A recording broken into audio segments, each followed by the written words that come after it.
Hi friends, Mickey Mankus here and welcome to Out the Back Door. Today I'm going to be canning up layered soup, so come along and join me.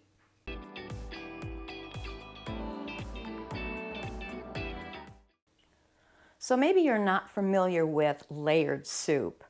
The way that we're going to can this is you pick out all of your ingredients that you would normally use in your soup when you make it. And we're going to layer them in the jars. By measuring equal amounts of everything into your jar, you will have the same amount of ingredients, your meats, vegetables, everything in every single jar. It isn't like you're going to shortchange a jar, some vegetables or meat or whatever. So I'm choosing to use quarts today. You can do this in pints, that's not a problem. This is your customized soup. So whatever you choose goes.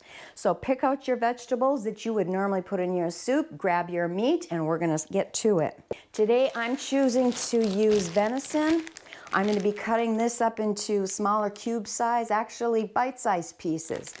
I'm going to be cutting all of my vegetables up into bite-sized pieces, the same as if I was making a pot of soup on the stove top. So I'm going to get all of my vegetables prepared and then we'll get on to the next step. All right, I've gone and prepped all my vegetables and everything and my meat all cut up. I've got my jars ready to go. And as I mentioned earlier, I'm going to do these in quart jars and not pints because this is enough for a meal for my husband and myself. One thing about putting this together, my vegetables are room temperature. My meat is somewhat cool, so I did not heat up my jars like I normally would. And I don't have the heat underneath my canner going right now either. Because once we assemble these and put them into the canner, we're going to slowly bring the temperature up. The canning process is just a little bit different. All right, first thing I'm going to start with is I'm going to put a little bit of meat in each one of my jars. And what I'm using, as I mentioned, venison. This is from the front shoulder. I usually don't get a whole lot of good meat off the front shoulder of deer. Normally I grind that up for like burger meat. Now, the canner that I'm using, it's an All-American 941, and I'm able to get a total of 20 quart wide mouth jars into it. If I was using regular size mouth, I think I'm able to get 22 in there. As I mentioned, you can use any kind of a meat that you want. What I'm doing is I'm putting raw meat in mine. And you can use cooked meat if you'd like. That's not a problem. Mine is going to be cooking while it's pressure canning and will make more of a juice and broth in there for me. I grabbed a 1/3 measuring cup to dump in here to begin with to make sure that everything had an even amount. Using a food processor would make this go a lot faster. I cut everything by hand. I kind of like big chunks of everything in mine, so I went that route.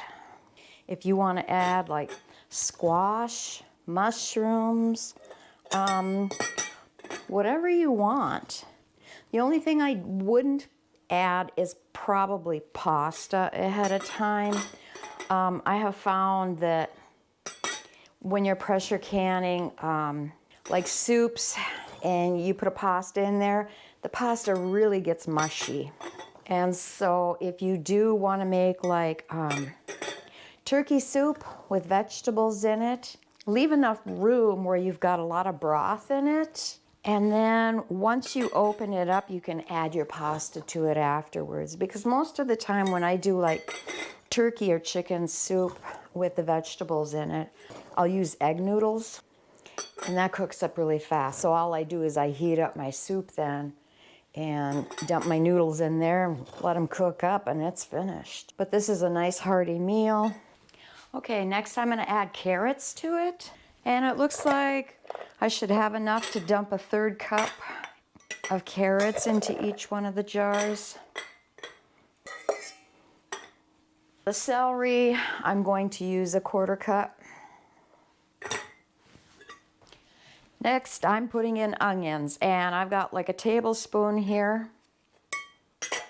I'm also going to put 1 bouillon cube, beef bouillon cube in each one of the jars, just to give it a little bit more flavor.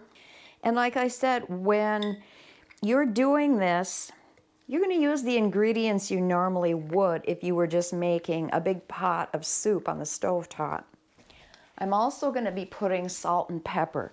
I realized I just put that bouillon cube in there, and normally with a quart I would put 1 teaspoon of salt, and I'm only going to put a half a teaspoon because I do want a little bit of that salty flavor in it.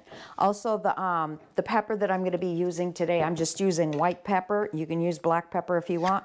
Use any seasoning that you want in your soup. This is your soup, your creation. Go for it. So I'm putting 1/8 teaspoon of the pepper.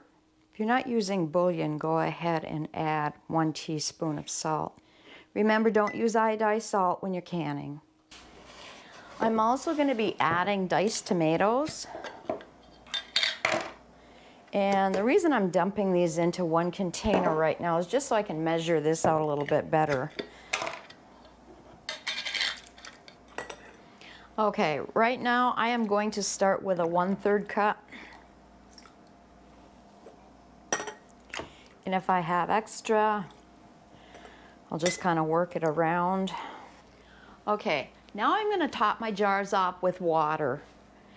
We're going to leave a 1-inch head space.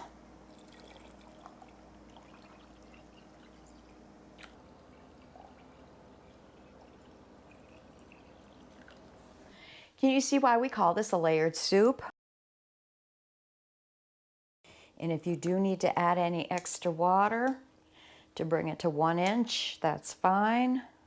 You can add any type of seasoning or spices that you like in your soup.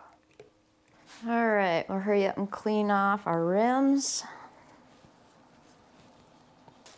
Okay, my tattlers are scalded.